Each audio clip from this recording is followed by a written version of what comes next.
Bonjour à toutes et à tous, je suis Camille, professeure sur dessindigo.com et aujourd'hui nous allons voir un tutoriel pour apprendre à dessiner un cheval. Vous avez déjà un tutoriel disponible sur le site si vous voulez le voir plus en détail pour un cheval qui est dans une autre posture, avec les couleurs, etc.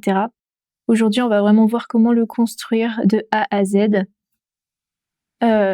Donc c'est parti. Je vous ai pris la photo de référence qui est juste ici. Comme toujours, je vais vous expliquer comment on va procéder. Donc, comme toujours, j'aime bien synthétiser et simplifier les formes pour que ce soit beaucoup plus simple et pour qu'on puisse construire facilement le cheval, surtout que j'ai choisi un modèle plutôt compliqué pour cette fois. Si jamais vous avez du mal, du coup, je vous renvoie à l'article. Donc, je vous ai mis ici les formes qu'on va utiliser. Donc il y a toujours le fameux rond de la tête, ça change pas, c'est toujours l'unité dont on va servir comme référence. Ensuite le museau, le cou avec l'encolure qui a une forme un peu pyramidale, le torse avec les épaules, l'abdomen qui est une espèce de grosse ellipse, les cuisses et les pattes. C'est vraiment les grandes parties super importantes qu'on va devoir travailler. Comme toujours, on va se servir de la tête comme unité pour tout calculer, pour savoir quelle longueur on va avoir besoin, quelle hauteur, etc. Donc la tête est ronde, puisque j'exclus le museau. C'est plutôt la forme du crâne. Donc le museau, en soi, il fait la tête plus les 3/4 au niveau de la longueur. Et ensuite, au niveau de la tête, pour arriver au niveau du bas du poitrail du ventre, on a juste 3 têtes et un tout petit peu plus de 3 têtes.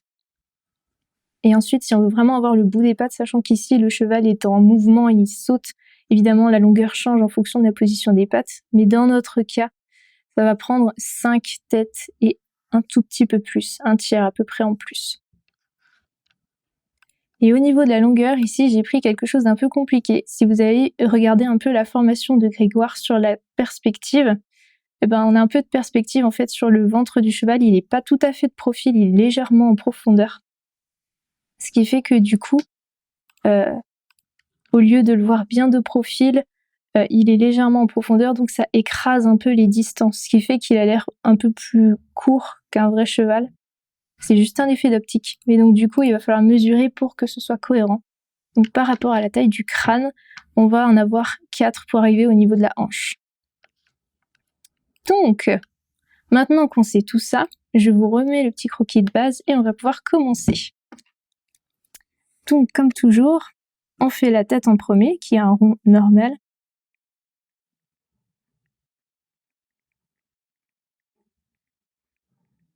Comme toujours, j'aime bien mettre la fameuse croix qui permet de tracer la ligne des yeux, toujours au milieu exactement. N'oubliez pas que c'est une sphère, donc ne faites pas une croix toute droite, ça suit la courbe de la sphère. Et ici, il a la tête légèrement de 3/4. Ensuite, on a le bout du museau qui est légèrement plus long que la longueur de la tête, bien droit, qui part bien du dessus du crâne.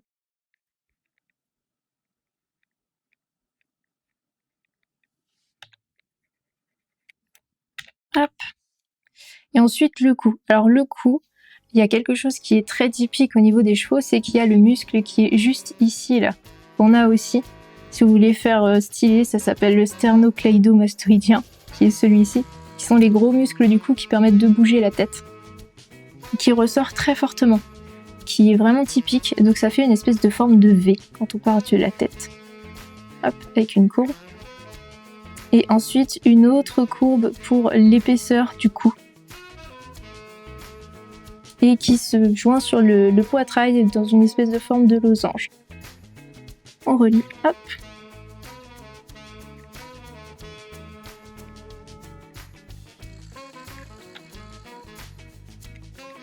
Ensuite le poitrail, c'est peut-être la forme la plus complexe en fait sur le cheval.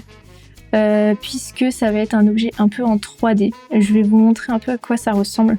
En gros, il va y avoir la surface un peu plate où est posé le cou, et ensuite une forme plus bombée pour vraiment les épaules et l'endroit où s'accrochent les pattes. Donc on a la forme de dessus qui ressemble un peu à une forme de fer à cheval en fait. Et de profil, ça fait quelque chose comme ça. Du coup, de 3/4, c'est ce qu'on va dessiner. Il va y avoir la forme de fer à cheval, sur lequel va se poser le cou.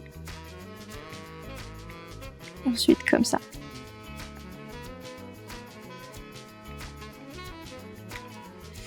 Donc, on commence par celle en fer à cheval, qui englobe vraiment toute la base du cou.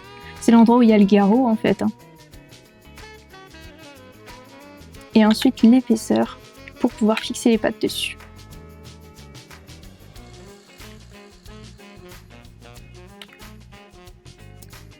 Je vais pas tout de suite passer aux pattes avant, je vais d'abord faire tout l'abdomen et les cuisses et ensuite on reviendra aux pattes avant. Donc pour l'abdomen, c'est juste, on va bien suivre une courbe pour le dos. Et autrement, c'est vraiment juste une espèce de grosse patate. Hop. Qui est à peu près aussi large que ce qu'on a fait pour le poitrail. Entre ici et là, c'est à peu près la même taille. La cuisse, vu qu'on est en profondeur, du coup, on va très peu la voir, on a très peu de volume au niveau de la cuisse ici, surtout qu'il a la patte qui est la plus vers nous, qui est en extension, donc complètement détendue, c'est pas du tout gonflé. Donc c'est pareil, il va falloir faire une espèce de forme un peu patatoïde ici, qui va passer du coup derrière l'abdomen, vu que c'est en perspective, c'est donc placé derrière au fur et à mesure. On a la cuisse de la patte arrière, qu'il ne faut pas oublier, qui est juste derrière, qui elle est pliée, donc forcément on va bien la voir. Et ensuite on peut placer les pattes, donc je vais revenir aux pattes avant. La première, elle est placée à peu près ici.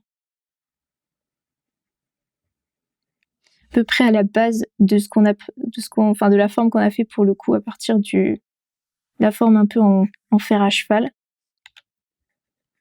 Et vraiment sur le bord de la zone du poitrail. On s'est vraiment arrêté à l'articulation de l'épaule en fait. Donc ça part de là. Ensuite c'est une forme, c'est vraiment juste des tubes. La seule petite chose qu'il faut voir, c'est que au niveau des articulations, c'est beaucoup plus épais, ça fait des espèces de boules. Donc il faut juste penser à ça. Donc on fait un tube qui se réduit légèrement. Puis ensuite on fait une espèce de boule au niveau du genou. À nouveau un tube de la même longueur que le haut de la patte.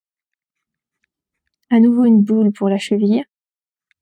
Et ensuite on a la forme des sabots proprement parlé. Même chose pour la partie juste derrière.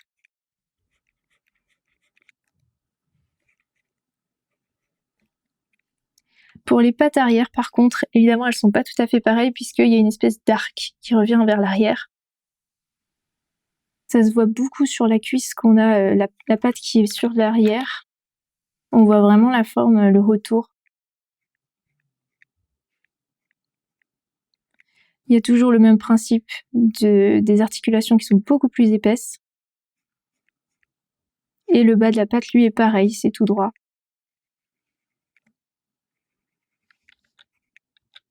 Et le sabot. On fait la même chose pour l'autre patte qui elle est complètement en extension, donc ça va suivre une même ligne. En diagonale.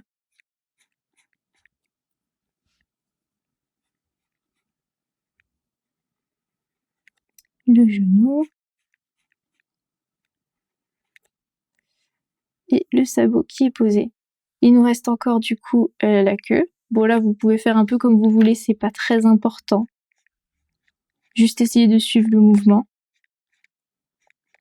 Et les oreilles à placer sur le haut de la tête, qui sont très petites et pointues. Mettez 2 triangles, ça suffit largement. Donc on a notre base, on va pouvoir détailler tout ça, placer les yeux, les naseaux, vraiment détailler toute la tête, la crinière, corriger d'éventuels problèmes, etc. Comme toujours, moi je vais baisser l'opacité du dessin. Si vous êtes au crayon, vous pouvez utiliser une gomme mie-de-pain pour vous permettre de continuer à avoir votre dessin tout en effaçant suffisamment pour pouvoir redessiner bien au propre par-dessus. Ou prendre une feuille de calque si vous voulez. Alors, pour la tête des chevaux, je vais devoir expliquer certaines choses. Sur le dessus, en fait, c'est une forme assez triangulaire. le dessus du museau ainsi que la partie au niveau des yeux. Ça fait une forme un peu pyramidale. Et c'est seulement derrière que va se placer les yeux sur la ligne qu'on avait placée au niveau de la tête. Comme toujours, hein, ça change pas. Le bout du nez, lui, a tendance à partir vers le bas. Après, ça peut varier selon les espèces de chevaux, bien sûr, mais en général, ça part vers le bas, avec le menton un peu proéminent, les grosses lèvres, etc. Ça prend à peu près la moitié de la longueur du museau qu'on a dessiné.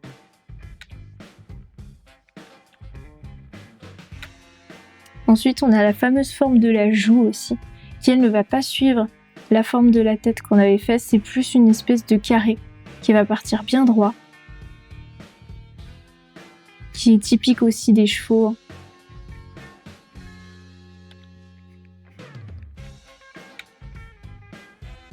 Et ensuite, pour la tête, comme ça part un peu, ça s'évase un peu au niveau des yeux, du coup on va voir, on va dire l'arcade sourcilière au niveau, pour les chevaux, là où se trouve l'autre œil, juste là.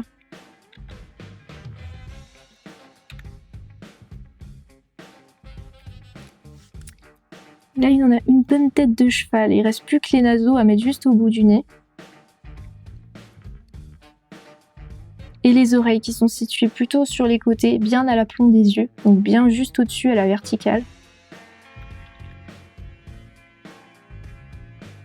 Donc ça a une espèce de forme triangulaire et dedans on peut faire une espèce de forme de goutte pour faire vraiment l'intérieur de l'oreille.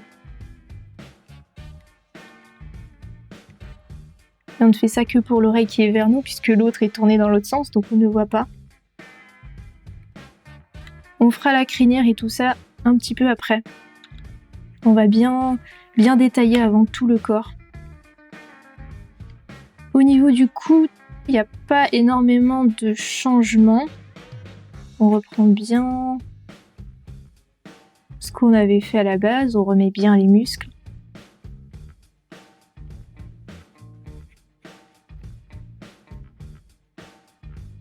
Donc on reprend bien le cou. Et on va lisser un petit peu les formes, puisqu'on a fait des formes très géométriques. Évidemment, on est sur un animal, c'est pas aussi droit, c'est pas aussi carré à certains endroits, donc on peut lisser, faire des courbes, notamment pour lier le cou, la partie extérieure du cou, au niveau du poitrail.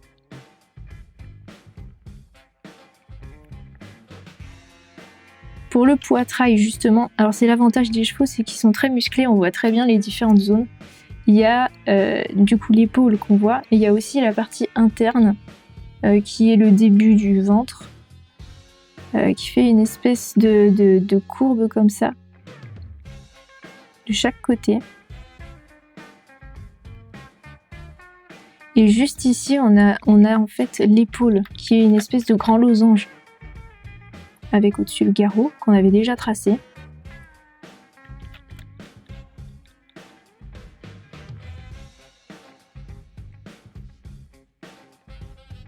Ensuite, au niveau du coude, enfin plutôt de l'épaule, c'est vraiment très droit, ça se voit, on voit bien les muscles et bien les os.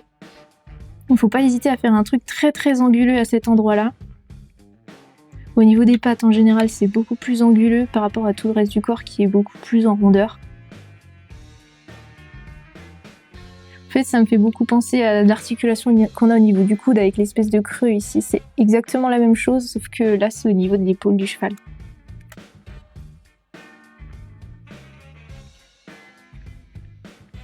On reprend, on lisse tout ça. Ne faites pas ressortir la boule des articulations sur la partie arrière des pattes. Ça ressort plus sur l'avant, un peu comme les genoux pour les jambes des humains. Ça ressort vraiment sur l'avant. Sur l'arrière, vous pouvez vraiment faire beaucoup plus lisse. Beaucoup moins accentué en tout cas. Sinon, ça va faire un petit peu bizarre.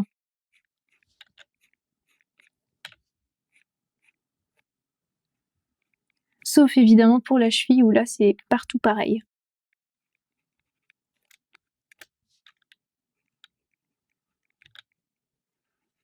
Au niveau du sabot, c'est pareil, je vais vous faire un petit croquis.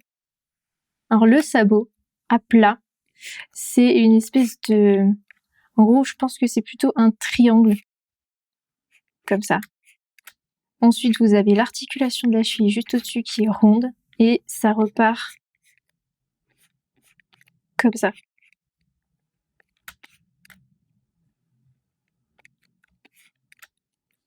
C'est pas forcément très compliqué, mais c'est pas quelque chose qu'on a l'habitude de voir et de dessiner souvent, donc ça peut être un peu perturbant. Donc il y a une espèce de creux juste en dessous de la cheville, et ensuite ça part vraiment en forme un peu pyramidale et bien droite, puisque c'est dur, c'est le sabot.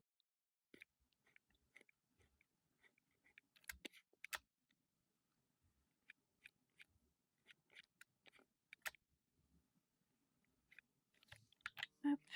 On refait exactement la même chose pour l'autre patte.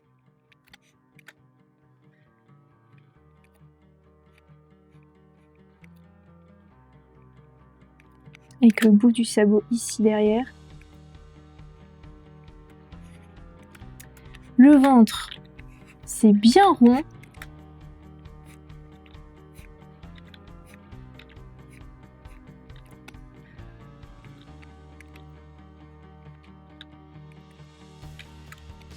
Donc il n'y a rien de particulier. Ici, on fait bien ressortir l'épaule et ensuite il y a la fameuse courbe du dos qu'on avait déjà faite. Donc là non plus, pas de changement particulier. Qui remonte légèrement au niveau de la hanche, vu qu'il est en appui dessus.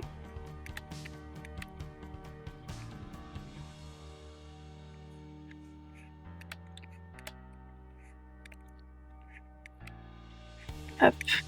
Donc ensuite les hanches, là ça va vraiment être une espèce de forme de croissant qui va venir se poser derrière l'abdomen, vu qu'on est toujours vu en profondeur.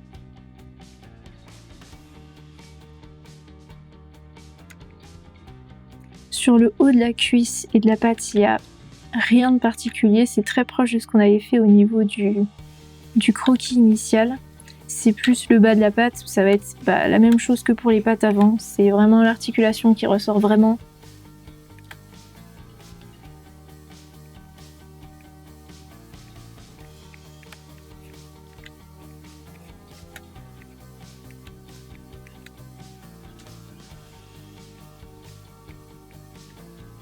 Hop, la fameuse courbe ici de la cuisse arrière qu'on voit très bien, qui est très typique des chevaux, des cerfs, etc.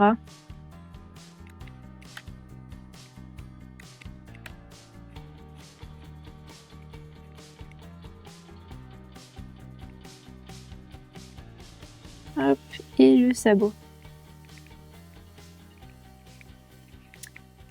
Alors après, ici, j'aimerais bien corriger des petites erreurs que j'ai remarquées. La première, c'est au niveau du garrot, que j'ai placé un petit peu trop haut et un petit peu trop fort. Je vais juste le décaler légèrement, qui va affiner tout le cheval.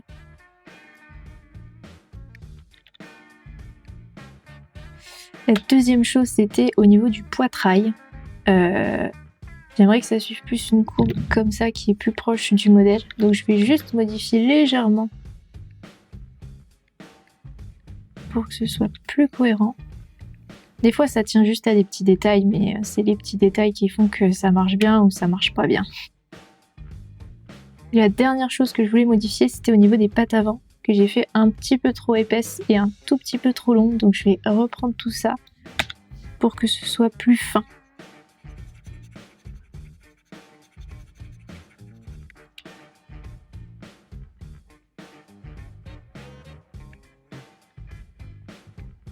Voilà, c'est beaucoup mieux. Donc maintenant reste la partie rigolote, c'est-à-dire la crinière. Hop, donc on va commencer par celle qui est au niveau de la tête. On va essayer de suivre ce que fait le modèle. Donc il a la crinière un petit peu au vent puisqu'il est en train de sauter. Donc il y a la partie qui est sur l'avant de la tête, qui fait un peu comme une frange à droite et à gauche.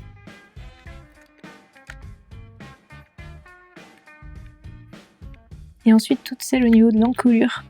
Donc je rappelle que ce soit pour les cheveux, pour de la fourrure ou pour de la crinière, ça se place toujours au-dessus du corps qu'on vient de placer, c'est du volume en plus. Vous avez déjà dû remarquer, quelqu'un qui a le crâne rasé, il y a moins de volume que quand il y a des cheveux. et ben c'est exactement la même chose, donc c'est pas quelque chose qu'on colle directement à ce qu'on vient de faire, on met une petite épaisseur par-dessus pour montrer qu'il y a du volume justement. Hop, ça va pas jusqu'en bas, jusqu'à la base du coup, ça s'arrête un petit peu avant. Et après, alors là, il n'y a pas trop de règles spécifiques, vous faites juste des vagues et des mouvements très souples pour que ça soit très naturel. Vous faites pas des traits droits, bon ça me paraît logique. Vous les détaillez pas tous un par un non plus. C'est beaucoup plus efficace de faire juste quelques mèches et de donner une idée du mouvement. Je suggérais plutôt de faire tous les crins un par un.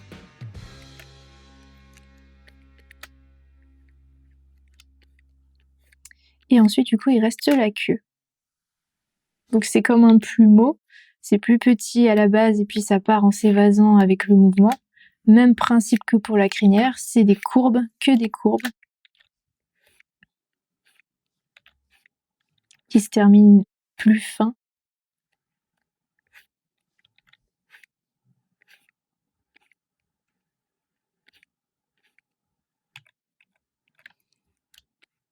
Et donc là, on est prêt pour pouvoir faire le propre. Pour que ça prenne pas trop de temps, on va faire dans une deuxième partie vraiment toute la mise au propre, tous les détails, plus retravailler la tête, etc. Et du coup, à très vite pour voir la suite de ce tutoriel. N'hésitez pas à liker, commenter, partager cette vidéo si vous voulez. Vous avez toujours l'accès au tutoriel, à l'article qui avait été fait sur le site dessyndicaux.com si vous voulez revoir des trucs, reconstruire ou déjà commencer à faire les détails. Et puis voilà, à très vite!